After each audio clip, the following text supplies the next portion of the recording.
I'm Jim Masters from PBS, also Close-Up TV News, Close-Up Talk Radio, and also host of Connecticut Perspective TV on ABC, WTNH Channel 8 in New Haven. Great to have you with us. 6th annual Film Industry Mixer coming to you from the incredible Garde Arts Center here in New London. And our next special guest is David Gere. You may remember him from the Shadow Room, owner of the very popular Shadow Room, really cool place in Middletown, Connecticut. But also, he is a very successful and growing an incredible producer as well, and he's got some really cool gigs to tell us about. But first, let's welcome David. Great to see you again. Good seeing you. Good friend. Now, the transition from the Shadow Room to being a producer, how did that happen, and what was that? I think I was an actor first, Yeah. and I sort of, like every struggling actor said, I kind of want to get sink my claws into business. Right. The nightclub business interested me. The Shadow Room was an art gallery, as you know. You did a lot of great events there for me, and thank you. That's where we met. That's right. And as that grew, I kind of had that marriage finally of the art community, my interest in the arts, which had been years in advance, and then the business side. So I produced a film in Connecticut called Sensory Perception, starring Corbin Burnson and John Savage, and then it grew from there. So that was incredible too. What was that experience like? You know, Corbin Burnson. Right. Corbin was a big star when I was growing up, and my mother would sit me in front of the TV and say, "You're watching what I want to watch," which was L.A. Law at the time. Yeah. So he was a big TV star. He's in a lot of movies. It was exciting.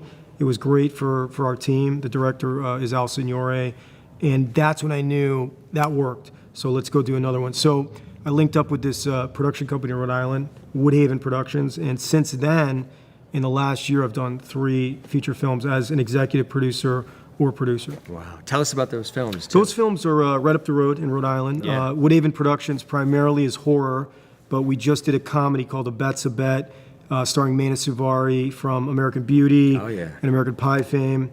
Eric Roberts is in a bunch of our films. He's in that one. He was in a horror film that I produced prior to A Bet's a Bet called Self-Storage.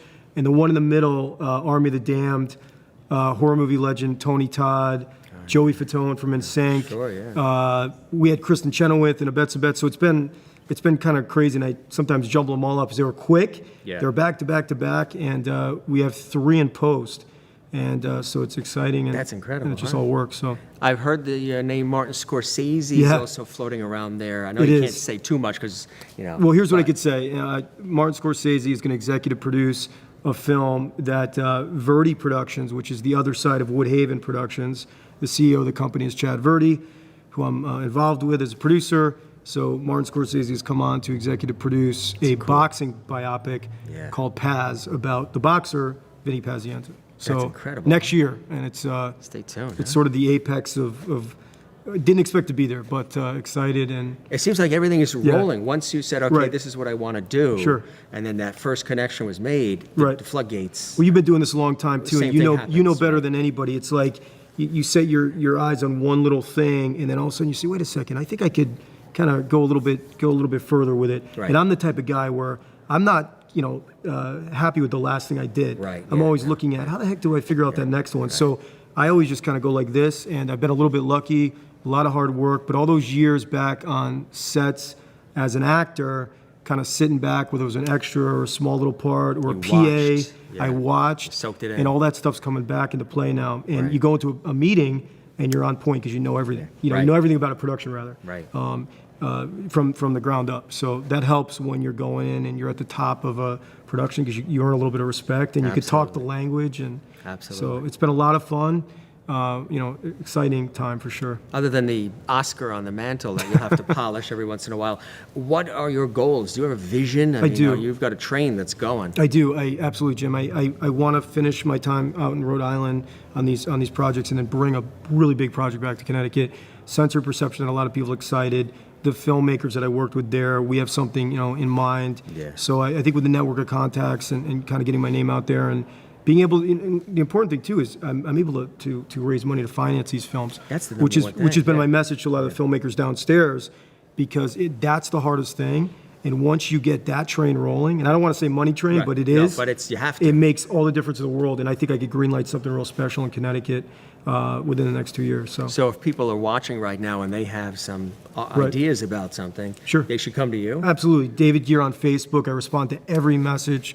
And there's a lot of friends down there from Facebook. You're one of them. Yeah. And you were a friend prior, but Absolutely. and thank you for all your support too, especially when the Shadow Room first started. I have a new place called Blue in Danbury. It's going to be an artist community as well as a bar and gallery. I just hung my artwork up last night. I'm also How a painter. long has that been around? It's been around. It's 6 years. I bought it with a couple other guys last week. So it's I've been there. It's a great place. Yeah, it is a great place. Sushi and great drinks. It's really good. So come in for a Blue drink and Denver. sushi on me. Sounds good. Yeah. So how many people ask you if you're related to Richard? I used to get that a Yeah. lot when I started acting. I don't get it as much anymore, but there is actually a distant relationship. Is it My really? father's like a third cousin. Yeah, the Richard families Gere? are both from. Well, the family's from New York State. Right, yeah. So yeah. So there's something There in is, there. but Something's in the water. Oddly enough, I used to think, I'm going to walk in for an audition with a casting agent. That's going to be the first thing they ask. It's like hit or miss. Right. You would think people would ask, but they don't. Sometimes they do. Absolutely. It's cool. So this is exciting stuff. Yeah. I mean, who would have ever thought? What I like too is that you like to incorporate Right. people from the local area. for sure, You're you know. very pro Connecticut and New England. Well, I produced an infomercial that you had a prominent right. involvement in. Yeah. You hosted, So for Snap me, Wrap, yeah, exactly. yeah. It was a product. was So cool. for me, it's a lot about being artists. We're all artists. Right. Then figuring out the business side, the networking, and then I grab at people that are right there, that are already doing it and are close by, and that I've seen 10 times prior. Right. That's important to me because I think one, they're going to be there.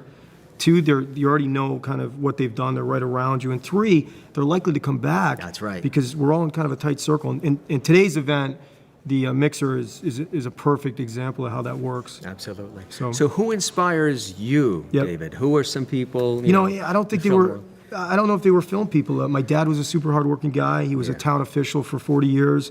So I always say he's kind of my role model with hard work and that work ethic, which was ingrained into me as a young kid. In the film world, I hate to sound like a proverbial Italian American, but the Rocky story, Stallone writing a script and insisting on being in it. He's one of them. Young filmmakers are like Darren Aronofsky, but I'm more about the people that inspired me when I was a kid.